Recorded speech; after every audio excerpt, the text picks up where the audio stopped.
kanayyuu ofirraa falmachaa jiru. That is a politics.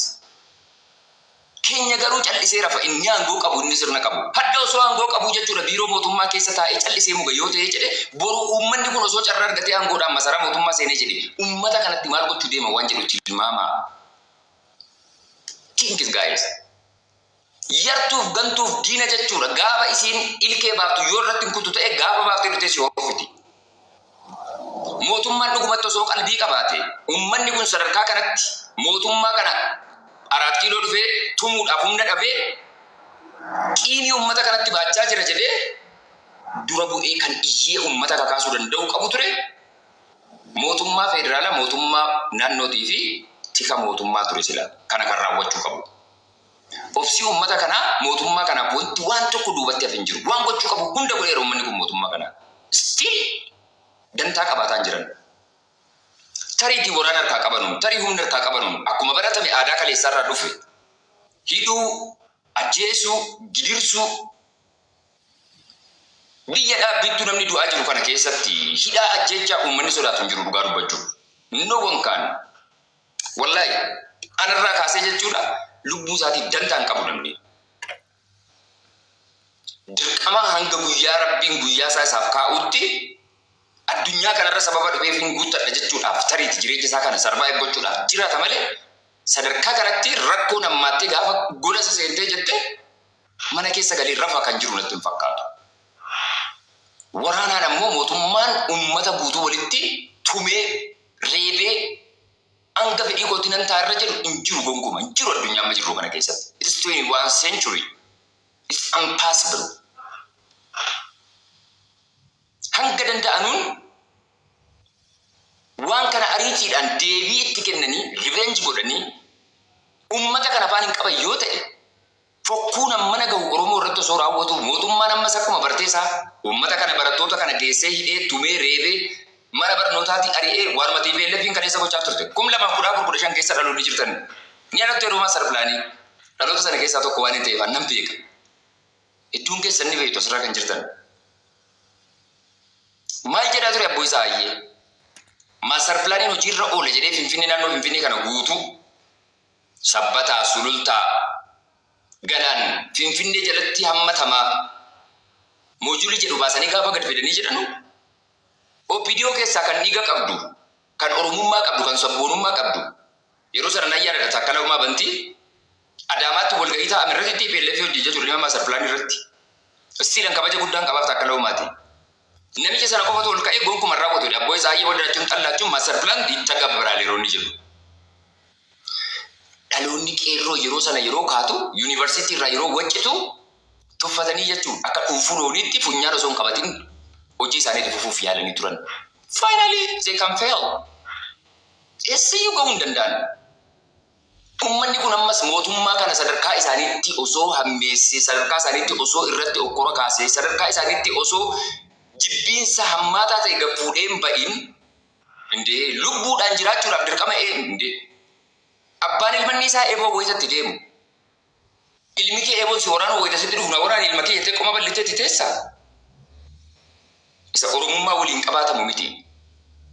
Hawaasni kun lubbuu ba'aa jira bar waa biraatii miti bar dhimma biizinasa horachuu dhimma qabeenya horachuu dhimma mana ijaarrachuu dhimma lafa babal'ifuu waan akkasiiti miti bar kun sadarkaa lubbuutti mana seenee gaafa durriyyeen kashlabbin nama ciru waan kana yoo xiqqaate mootummaan karaa miidiyaatiin uwwisatti kennee kabareejii kennee ummata kan hanga tokko waan hamilee itti horu wayii miidiyaa irratti illee maxxansuu dadhabu OBN jala deema Faanaa jala deema ETV jala deema waan isaan maxxansan waan isaan barreessan kan saba sanaa wayita ta'u garuu kan hawaasa sanaa wayita ta'u garuu akkamitti akka miidiyaan kun qote tokko nama dulaala karaa meeqaan miidhama uummanni kun maa daangaan qabu.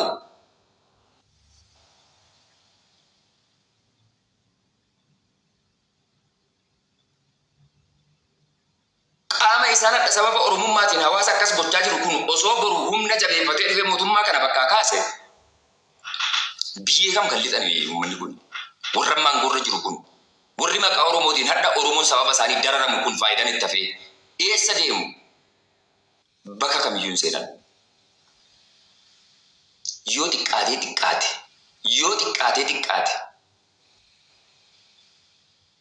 addunyaan gabaabduudha. Taayitaan fixeensa. Numa dabarti. Ummata kanaaf kabaja guddaa turuu yoo baatan salphina ammarra jiru kana irraa dhaabsisuu hin danda'an yoo ta'e na amana. Rakkoo guddaatu deema. Yeroon kana jedhu biyyi kun diigamtu, biyyi kun jeeqamtu, biyyi kun okkora qabdu yookaan ammoo ergama qaama biraa fudhadheetiin miti. Ofirratti hundaa'eeti. Dhugaa jirtu irratti hundaa'eeti.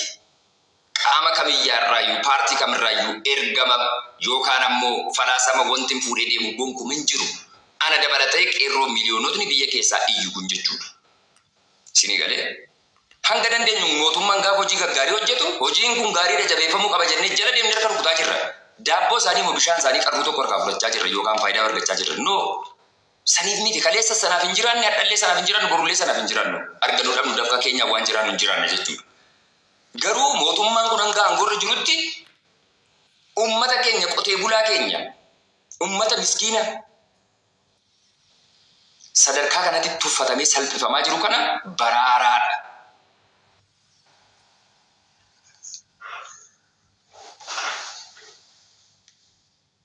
በአማርኛ እዚህ ጋር እየጻፋችሁ ያሉት የፋኖ ቁራጮች አላችሁ። ለእናንተ ብዙ ማውራት ስላልፈለኩኝ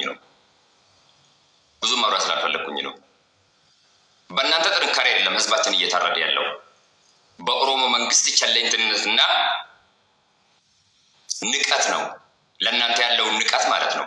ትንሽ ናችሁ ምንም አታደርጉም በሚለው የሱ መዘናጋት ነው በዚህ ሌቭል ህዝባችንን እያስጠቃ ያለው እንጂ በእናንተ ጥንካሬ አይደለም፣ በፋኖ ጥንካሬ አይደለም። ሪያሊቲው ማወቅ አለባችሁ። ኦሮሞ እንኳን ዛሬ በሚኒሊክ ጊዜ ማልተኛላችሁ እካካሙ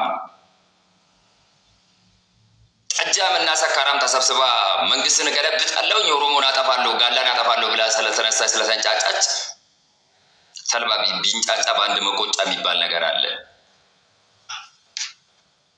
ዘርማንዘር እንደ ዳይኖሰርስ ከምድር ላይ እንደሚያጠፋ ነው ኦሮሞ ቢነሳበት መንገድ ቢያገኝ ቢለቀው መንግስት ኤቼን አድርጎ ሰንሰለት አድርጎ ህዝቡን ቆልፎ ያለበትን ቢፈታው ዶጋመድ ነው የሚያረጋችሁ። ወላሂ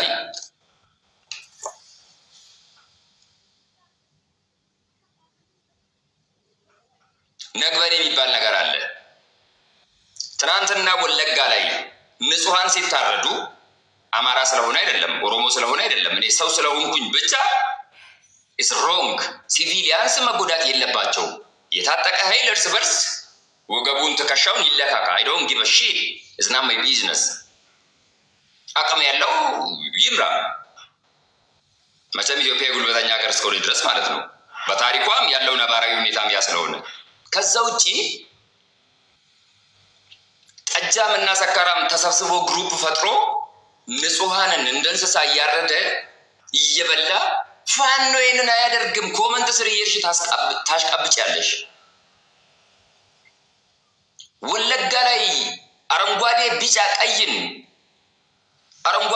ቢጫ ቀይን ለብሶ በዚህ በአንደኛው ክፍለ ዘመን የሰውን አንገት ቆርጦ በእንጨት እንደ ባንዲራ ሲያውለበልብ የነበረው ፋኖ ነው ወይስ እናትሽ ነች? የቆሻሻ ልጅ።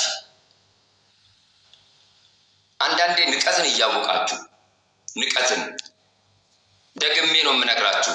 በእናንተ ጥንካሬ ሳይሆን በመንግስት ቸለኝነት ነው በዚህ ሌቭል ህዝባችን እየተጎዳ ያለው። that is fact።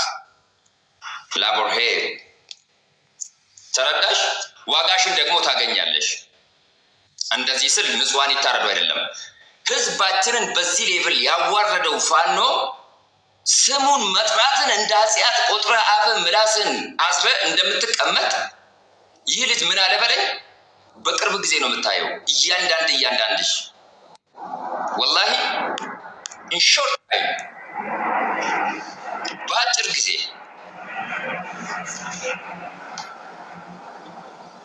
ፋንድያ ተንከሲስ መላቀጥ የሌለው እርስ በርስ የሚገዳደል የሌባ የዝሙተኝና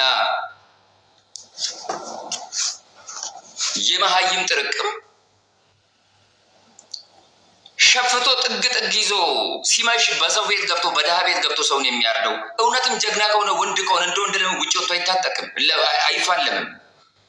ግንባር ለግንባር ለምን አይተካካም? ባይ ዘ ወይ አይ ላይክ ቲፒኤልኤፍ ቲፒኤልኤፍ ህዝባችንን ጎርቷል። ኦፍ ኮርስ ግን በጣም ነው የሚመቹኝ። ጀግና ይመቸኛል። ስትሬት ካንተ ፊት ለፊት መጥቶ ወይ በለኝ ወይ ልበልኝ ወይ አሸንፈኝ ወይ ላሸንፍ የሚለውን ወንድ አከብረዋለሁ። ባሸንፈውም ቢያሸንፈኝም አይ ሪስፔክት ሂም።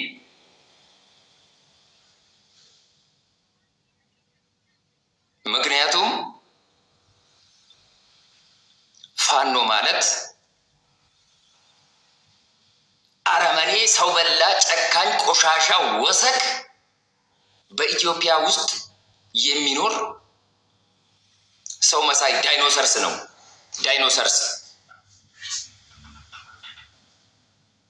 ዳይኖሰርስ ደግሞ ጭራቅነቱ ቢገዝፍም እድሜው አጭር ነው።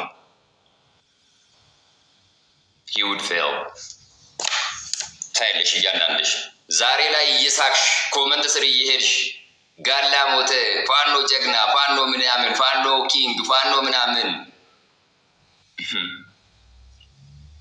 የቆጡን አውርድ ብላ ብብቷን ጣለች የሚባል ተረት አለ። ዛሬ ላይ ንጹሃን ገበሬ እናት አባቶች ምንም የማያውቁት ምስኪን በዚህ ሌብል ሲጠቃ ሲጎዳ ትክክል አይደለም። ፖለቲካ እንደ ፖለቲካ እንቶ በሰዋዊነት ብቻ የሰው ልጅ በስማም ብሎ እንደበግ የሚያርድን ፍጥረትን ጀግና ይበለ ስታወድስ ከዛ ሰው ምንም የምለይህ አንዳችም መንገድ የለም ማለት ነው። ከሱ የባስኩኝ ጭራቁኝ ነው የምቀርብልኝ። ጭራቅ መቼም ያንተ ቆዳ ብረት አልለበሰም። እንደኔው ስጋ ነው አይደለ? ስጋ ለበስን እንጂ ብረት ለበስ አይደለም። ቀን ሲጥል ነው እያንዳንዱ። ለመጎዳዳት እኮ ቢነሳ ይህ ማህበረሰብ እንደ አማራ በኢትዮጵያ ውስጥ የሚጠቃ ብሔር የለም። በብሔር እንሂድ ከተባልን ምክንያቱም አማራ የጠፋበት አካባቢ የለም። ኢትዮጵያ ውስጥ በእያንዳንዱ ቦታ ተሰዶ እያንዳንዱ የኢትዮጵያ ክፍል ተሰዶ ያለ እንደ አማራ ብሔር የለም።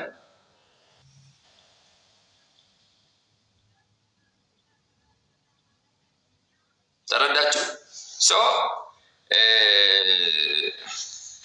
ሲቱዋፍ እስማኤል የወለጋው ሸበላ ሙጤ ሀደ ኬሴን ታቶሌ ወለጋ ኬሰቲ ዳለቴ ነፍጠኛን ጀቹዳ አንጅራ ደዱ አይ ዶንት ኬር ሉቡክ ያብና በደንታ ቀቡ ምቲ አንዮንዱ የጀዴ ኦቦሌሰን ቀባ አዮንዱ የጀዴ ሂሪያን ቀባ አዮንዱ የጀዴ ለሚን ቀባ ቆሻሻ ሉቡክ ያብደ ኢረጉለ ኬሰ ሲፍቴሱ ምቲ sabni kuni eenyummaa isaa akka deebisee ofirratti kabachiisu garuu hubachuu danda'uu qabda. Diqaala jechuudha yartuu biyya namaa keessatti irratti afaan Oromoo bartee as jalatti kolfitu jechuudha. Tole yaa kanaafuu gabaabumatti jechuudha. Obboleewwan kiyya wanti isinitti dubbachuu barbaadu hanga dandeessanuun waan biyya keessatti deemaa jiru kana fookas godhaati karaa nagayaatiin. Miira keessa galtanii jechoota badaa jechoota qeerroo biyya keessa jiru kana ilaalcha badaan itti kenname akka mootummaan miidhaa irraan qaqqabsiisu godhuun osoo hin taane siyaasa bilchaataa itti gaafatamummaa qabuun hanga dandeessanuun waan kana saappoortu godha. Bakka barbaachisu kamirrattuu aktiif ta'a. Isinii galee ummanni kun hangam jechuudha. Daandii kufaadhaaf dadhabaa qabatteetu akkam bakka qabde san irratti waan humni si danda'u gochuu dandeessu tokko hubadhaa miidiyooma kana irratti jechuudha. Isinii galaa jira miti? Eessayyuu ga'uu hin danda'u qabsoon uummata kanaa. በነገራችን ላይ በዓለም ላይ እንደ ፋኖ የወደቀ የፖለቲካ ስትራቴጂና ግሩፕ የለም፣ የትም የማይደርስ እውር ቢሮጥ እስከ ጓሮ የሚባለው ነገር እውር ቢሮጥ እስከ ጓሮ የፋኖ ትግል የትም መንቀሳቀስ የማይችል ምክንያቱም በሙታን አስተሳሰብ በሙታን ስትራቴጂ በሙታን ፊሎሶፊ የሚራመድ ደንቆሮ ኋላ ቀር የፖለቲካ ግሩፕ ቢኖር የፋኖ ግሩፕ ነው። ፋኖ ስለምጠላ ወይ ደግሞ ፋኖ ህዝብን ስለጎዳ አይደለም። ፋክቱ ሪያሊቲው ያ ነው። ፎርዋ ልንገራችሁ ፋክቱን የመጀመሪያው ሚኒሊክ ሳይማር ደደብ ኢትዮጵያን ሽጦ በታት ነው በእያንዳንዱ ብሔር ላይ ጋምቤላውን ሻንቂላ ሲዳማና እንትኖቹን በርታ ኦሮሞውን ጋላ እንደምናምኑ ቸርቻሪ አጋጉል ስም እያወጣበት የራሱን ብሔር እያጠለሸ ዝቅ እያደረገ ኢትዮጵያን ዴሞሊሽ ያደረገ ሰው ቢኖር ሚኒሊክ ይባላል። ሚኒሊክ አባታችን ብሎ እሱን መሪ አድርጎ በሱ ራዕይ ኢትዮጵያን በዚሁ በ21ኛው ክፍለ ዘመን እመራለሁ የሚል እከካም እንኳን ኢትዮጵያን መጥቶ 6 ኪሎ ገብቶ ኢትዮጵያን ማስተዳደር ይቅርና ከጎንደርና ከጎጃም እግሩን ዝር ያደርግም። ሌላው ነገር ቀርቶ እኮ እዛው ራሱ እነሱ እርስ በርስ እኮ እየተባሉ እኮ ነው። እርስ በርስ እዛው ራሱ ወሎን እኮ መላሲያቱ ወሎ መጨረሻው ለምሳሌ አንድ የወሎ ሰው 3-4 አባቱን መጥራት አይችልም። ምክንያቱም 3ኛው ወይ 4ኛው ላይ ወደ ኦሮሞ ነው የሚገባ። ቅንጅላቱ ምንጅላቱ አያቱ ምናምን ቅድመ አያቱ እየተባለ ሂዶ ወደ ኦሮሞ ነው የሚገባ የወሎ ሰው። ራስን ቼክ አድርግ። እኔ እዚህ ጋር የሆነ ወሎ ኦሮሞ ናቸው እንደዚህ ናቸው ለማለት አይደለም፣ ፋክቱ ያ ስለሆነ አንድ የወሎ ሰው ማንነቱን ብትጠይቀው ከአንድና ከሁለት አባት በላይ ነግርህ ከዛ በኋላ ምን ያደርግልኛል ነው የሚለው። ምክንያቱም በዚህ ፖለቲካ ተመርዟል፣ ምንም ሀክት ተደርጓልና። ይህንን ነገር ደግሞ በደንብ አድርጎ የሚያጤኑት የፖለቲካ አመራሮች ወሎን ስሙን ራሱ ላለመጠቀም ቤተ አማራ ብሎ ሰይመው እርስ በርስ እነሱ ራሳቸው እንደዚህ ነው የሚተያዩ፣ እንደዚህ ነው የሚጠባበቁ በአይነ ቁራኛ ማለት ነው። ስለዚህ ለራሱ በአንድ እግር መቆም ያልቻለ የሰካራም ጥርቅም መጥቶ ኢትዮጵያን ዳግመኛ ሊያስተዳድር ያውም በሚኒሊክ ፊሎሶፊ እና በሚኒሊክ ራዕይ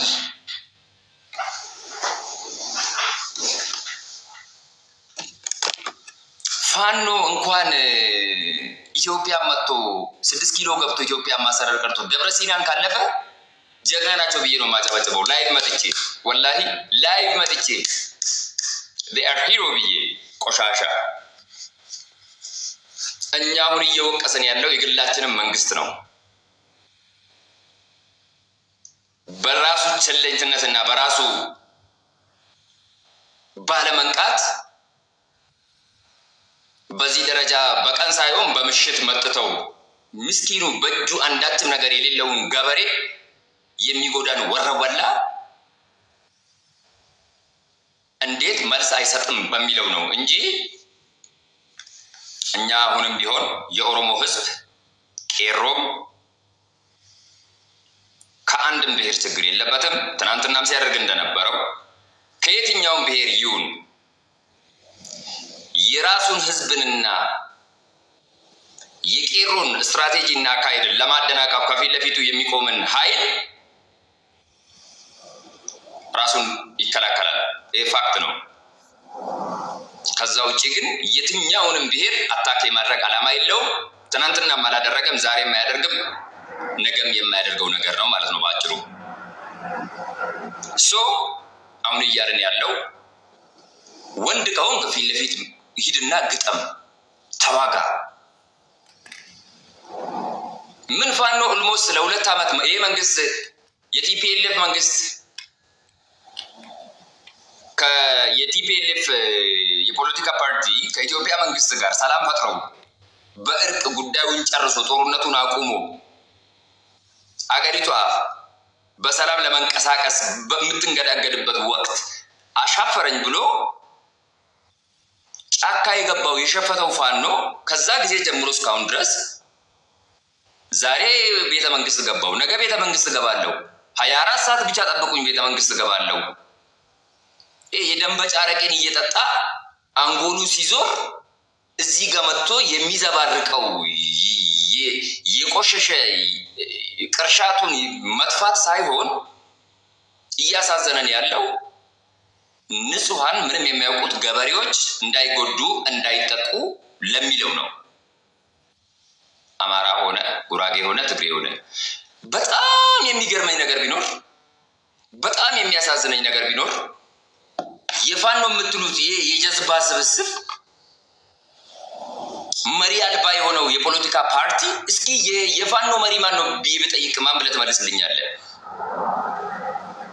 ሰካራም ሌባና የቆሸሸ በኦሮሞ ጥላቻ አንጎላቸው የዞረ ጀዝባዎች ካልሆኑ በቀር አንድ ብስለት ያለው አንድ ትምህርት ያለው አንድ የፖለቲካ ስልጠና ያለው አንድ ጤናማ የሆነ አስተሳሰብ ያለውን ሰው አቅርብልኝ። ኖ ወን ሞታ ቀራኒዮ እያልክ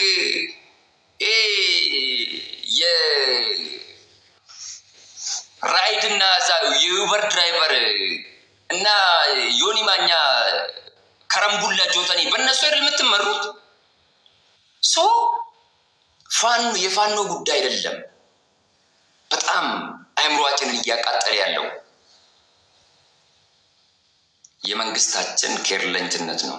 ለህዝቡ የሚሰጠው ቦታ፣ ለዚህ ማህበረሰብ የሚሰጠው ቦታ እንጂ በእናንተ ጥንካሬ ቀንተን ወይ ደግሞ አሳስቦን አይደለም። እንደ ጀግና ውጣና ከኦሮሞ ህዝብ ጋር ተፋለም። ያኔ መልስን ታገኛለህ።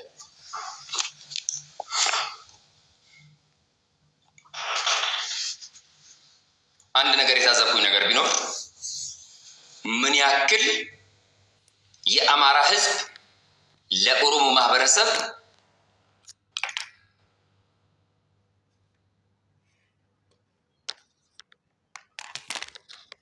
ተቀላቅለው የሚኖሩት አይደለም። የእነሱን ውስጣቸውን ፈጣሪ ነው የሚያውቀው። ሚዲያ ላይ ግን ያለው ምን ያክል ለኦሮሞ ጥላቻ ያለው እንደሆነ ወላሂ አሁን ነው የተገነዘብኩኝ ያለው።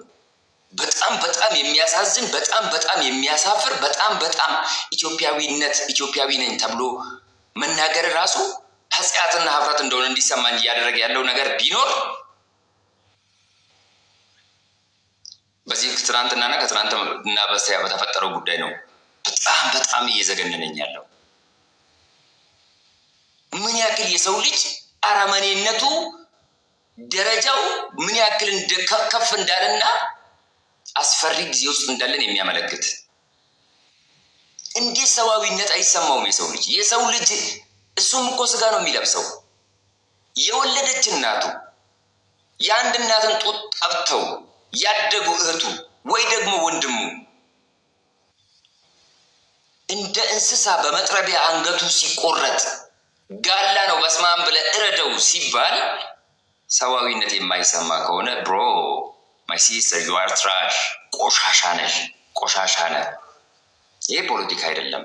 ፖለቲካ በእንደዚህ አይነት ወይ አይደለም። ጀግና እኮ ጠላት እጁን ከሰጠ አትነካውም አይደል እንዴ? አትነካውም። አንተን ለመግደል አንተን ለመጣል ፊት ለፊት ካልቆመ ካልተነሳ በቀር ማለት ነው።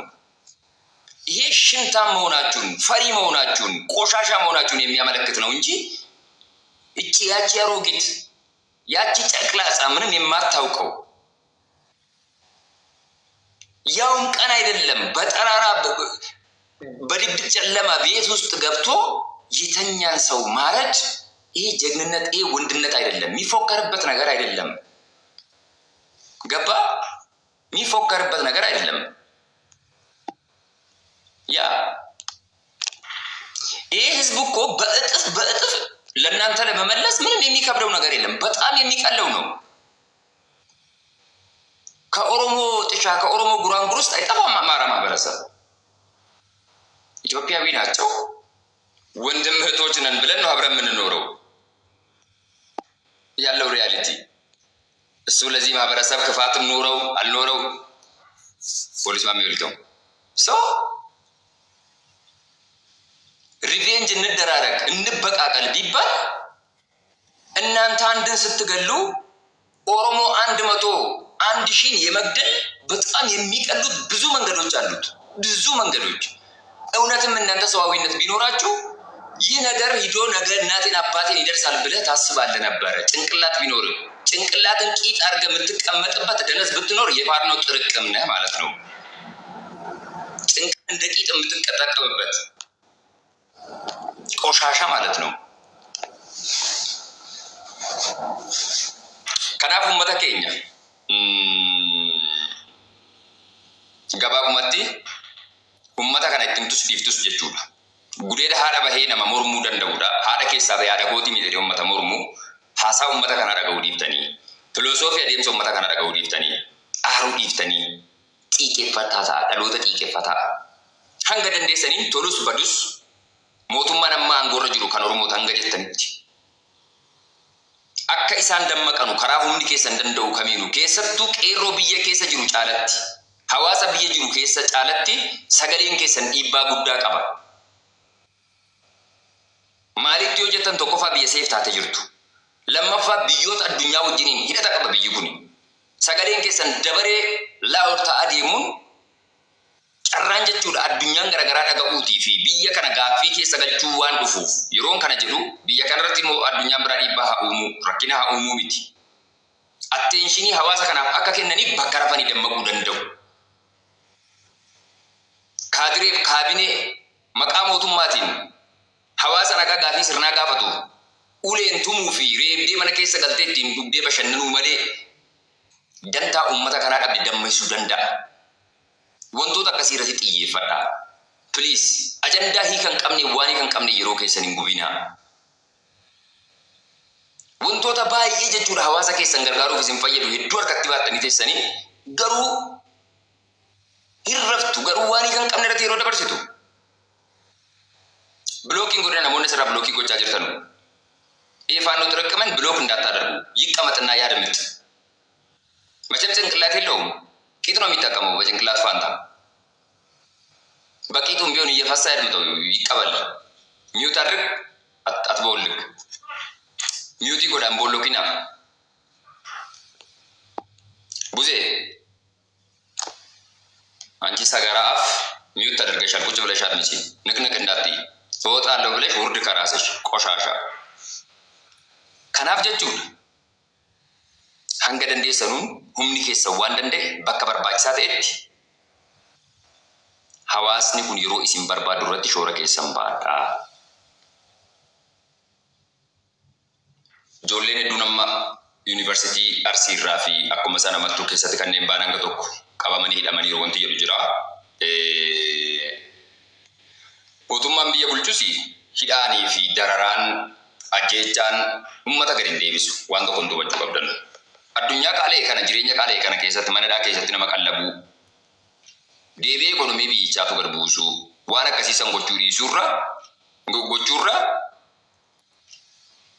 ummata keenya kana gaafii dhaloonni kun kaasu wantoota ammarratti deebisuu danda'a sanu ammarratti isa immoo yerootti qabachuu qabdan akkatti yeroo qabattanitti ummata kana bifa amansiisuu danda'uun afaan tokko dubbattu itti ibsa ummata sin hubachuu danda'uudha.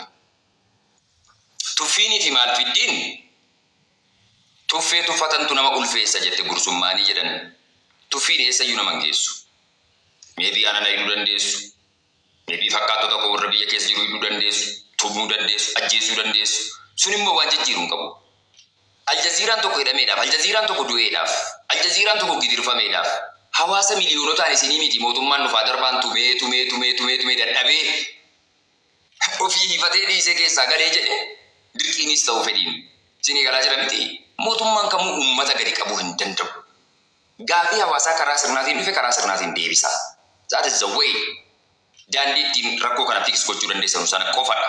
Malee hidhiitumuu reebuudhaani maqaa balleessanii namoota gaafii hawaasaa qulqulluu dhiyeessan kana hokkora kaasuudhaafi biyya jeeksisuudhaafi qaamota adda addaa wajjin hidhata uumanii biyya jeequudhaaf qaamota jedhee waan akkasii irratti hojjeta. Maqaa akka adda addaa defame and destroy. Qaama wayii balleessuudha.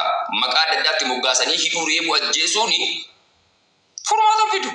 Osoo shira akkasiitiin deemuun umrii nama dheeressa ta'e TPLFin umrii guutuu biyya kana keessatti dhufaa darbaa itti wal jijjiiraa danda'a. Akka bulchiinsa sirna mootii biyyoota Arabaa kana jechuudha. Abbaa yoo du'e ilmatu bakka bu'u miti. Akkasiin deemti ture Itoophiyaan. Hin danda'amu akkasitti. Shira akkasii sana uummanni jabeesseetti beekeera. Amma deebi'anii jechuudha. Mucaayyoon Maanyaa jedhamu viidiyoon maxxanse tokko banama ilaaleen ture. Yakka kana kan raawwate faannoo maqaa balleessuudhaaf mootummaan biyya bulchutu ijoollee ajjeesee jedhee bataamee asaasina jedhee akka nama garaan gubateetti jechuudha sinii galee siyaasa sadarkaa kanaan ilmi namaa jechuudha. Osoo ijji koo asirra ta'uu iddoo kana jedhee naan falmaa jira jechuudha. addunyaa akkasii keessa jirra. Waanuma dhageessanu agartan hunda fudhatanii deemtu yoo ta'e jedhe qalqalloo meeshaatti naqatan keeshaa taatu yaa jara keenya. Sammuutti fayyadama. Informationii kallattii garagaraa raggaasar godha. Kamtu dhugaadha kamtu kijiba. Sinii galee miidiyaan amma keessa jiru kun yeroo amma keessa jiru kun yeroo baay'ee namoota akka koo faqa keessan barnoota xiqqaa qabu miti. Namootuma barnootaan fagaanne jedhanuufu yeroo rakkisaa ta'edha yeroo amma keessa jiru kun jechuudha. Addunyaan haqa waan jedhamu lagattee fakkeessuuf kijibuu fi karaa ofii isiitiif qabxiin ganne qofa irratti xiyyeeffattee yeroo bobbaatu keessa jirra waan ta'eef kana xiyyeeffannoo godhaan isiniin jedha hanga dandeessanuun uummata keessaniif sagalee ta'a. Qaamni mootummaas ta'e miti mootummaa uummata keenya yeroo ammaa dararaa hammaattu keessa jiru kana please give attention. Please give attention. Maalifi dubbiin gaafa qoosaa bulee nama oosaa jetti. Oromoon dubbiin gaafa qoosaa bulee nama oosaa. Ka'aa buqqaa adeemaa isiniin jechaan jiru. Ummatichi gaafiin isaa yeroo ammaa keessatti sammiti.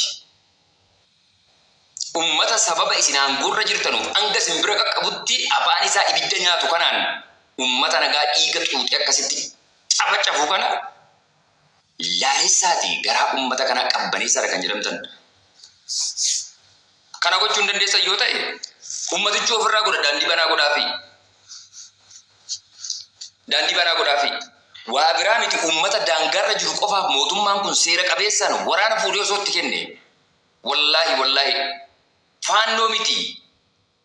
Seexanni addunyaa kana ulfaataa ta'e jedhe daangarra nufi ummata keenya wanti nattaa gochuu danda'u hin jiru. Ummata kana qulqullummaatu seeroo isa godhee jedhe. Isin waa'ee nyaataaf dhugaatii dubbattuun jara keenya. Dhugdee nyaattee garaan kee quufee gachiiftee akka sangaa jechuudha diinni alaa dhufee albeensi qala yoo ta'e jedhe maali nyaanni kee dhugaatiin kee? Ummata kana keessattuu hawaasa keenya daangarra jiru nyaata dhugaatii caalatti yeroo ammaa wanti isa barbaachisu waraana. Oromoo irraa rasaasa guuranii ulee baachisanii ulee beeladaan tissanu. Isaanitti rasaasa kennanii waa meeqa dubbannaa jara keenya. Warri of eeggadhu jechaa jirtan hundumti keessanuu galatooma. An of eeggeeffadhan geenye. Of eeggeeffadhan geenye. Guyyaa rabbiin dhufe waan kamuyyuu fudhachuudhaaf I'm ready. Sodaa badduu akkasii hin qabu. Inni du'aaru ni qalamaa rolba namaatii miti. Kan koo lubbuun maali kan koo maalummaan hayi. Fakkeessaa miti soba miti. Daayirektii waan adii jiru dubbachuudhaaf dhiisii akkasiin sodaatinaa lubbuun waggaa rabbi tursiisu turti. Wallaahi qufaani balbala irraa garbaatee kephii manaatu rukuttee lafa si buufti. Hayi. Sodaa duutuu akkasiitiin jettanii haqan dhostinaa. Kan murtee namatti dabarsu rabbi malee ilma namaatti miti. Aangoo qabaateef yookaan waa wayii godheef. Na hidhannatu mana ajjeessa. Sana achitti wanti kana achi dhufu maaltu jira? Hin jiru. Jiraachuus hin danda'u. Sodaa akkasii hin qabnu. Yeroo lubbuu keetti protect gochuudhaaf eeguudhaaf murtee wayii murteeffattuu fi yeroo jechuudha dirqama sitti ta'u wantoota akkasii san gargar baaftee beekuu dirqama qabda. Kuni dirqama. Osoo isiin akkasitti mormi garciisee jechuudha qottoodhaan akkasitti mormi ciramu sun obboleettii kee taate haadha kee taate maaltu sitti dhagama yaaboo? Of laalimee bakka mucattiisaniitti. Qottoon lafarra ciibsee namni morma kee yeroo muru sitti mul'ateera. Miira akkasii of keessatti fiil godhi yaa ta'e. Dirqama ammas irra qaqqabutti waa wayii hin ta'ina. Herediyaa. Anyways, mata keenya rabbii bilisaa baasu hin baha ammas. Hin baha. Wallaahi hin baha. Kuni yartuu hattuu faana dhabeetti faana maleettiidhaan miidhame malee streetii osoo fiillafiitiin yookaan fuulduraan itti dhufee wanti nama gaddisiisu baay'een uummanni keenya salaalee keessattuu darraasuun jechuudha. Uummanni darraasuun daangaa uummata sanaa wajjin sheeroodhaa jiraachaa jechuudha. Waggoota 2-3-4 jechuudha mootummaan kun erga dhufee bakka irra bu'ee jedhee adurree tokko beektu adurree dhokattu. Saree golgee manaa ciisu lootee akkas rukuttee deebitee dhokatti gololitti. Sareen iyya hinduta. Isiin bara akkasuma nakaa gootee dhiisee biraan itti bara. Uummata kana osoo akkasitti qustuu osoo iyyatu deebii dhabuudhaan sadarkaa akka kana rukunni ummanni kun waan tokko ka'aan jiru wayita jettu sadarkaa kanatti jechuudha gocha suukkanee sarratti raawwatte. Malee kaleessa isaan yeroo manni irraa gubatu beelada mana guutuu dhaqanii harkaa fudhatan viidiyoolee amma pilaatfoormii sooshaal miidiyaa garaagaraa deemaa jiru argaa jirtu. Aayyoon tokko waan isin dubbattu. Mana guutuu waan isaan qaban warqiin harkaallee osoo namni irraa guurrataa yeroo hunda deemaa loohorii beelada even albeettiin shunkurtii buran mana keessaa fudhatanii guurrataa yeroo deeman isinii galaa jira miti. Qaamni waa tokko uummata kanaaf sagalee ta'ee kallattii isaan of dandamachiisanii of qabachiisanii jiraatan gochuu hin dandeenye. Hadda sadarkaa kana qaqqabe jechuudha. Kanaafuu addas kana calliftee mana galtee rafta yoo ta'e jedhe biroo waan biraati kun. Kanaa achi maal yeroo rummaan isin himattan kijiba jechuudha isin. Akkasii galatooma.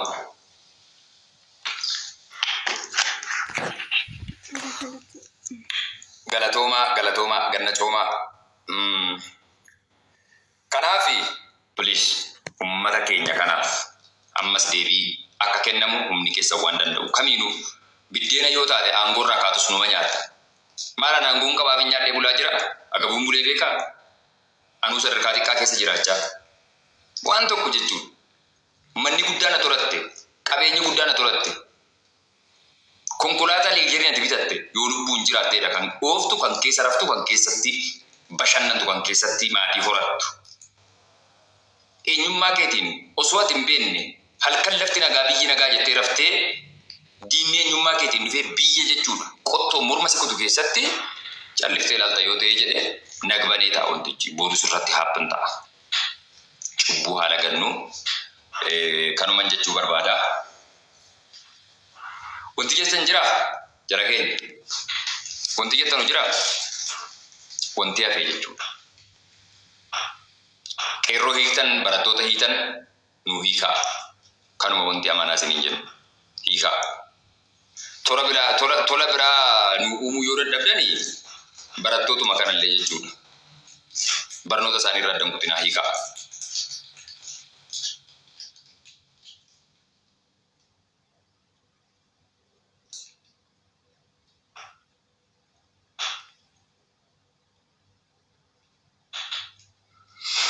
Biyya ofii boqonnaa dhabdina malee boqonnaa dhorkitu Itoophiyaa kan arginu dhugaa rabbii. Boqonnaa biyya hin qabne biyya abaaramtu biyya dhugaa nyaachaa dhugaa alalfachee tufaa kijibaa fi hammeenyaa fi dharaan jechuudha. Dhugdee machooftu.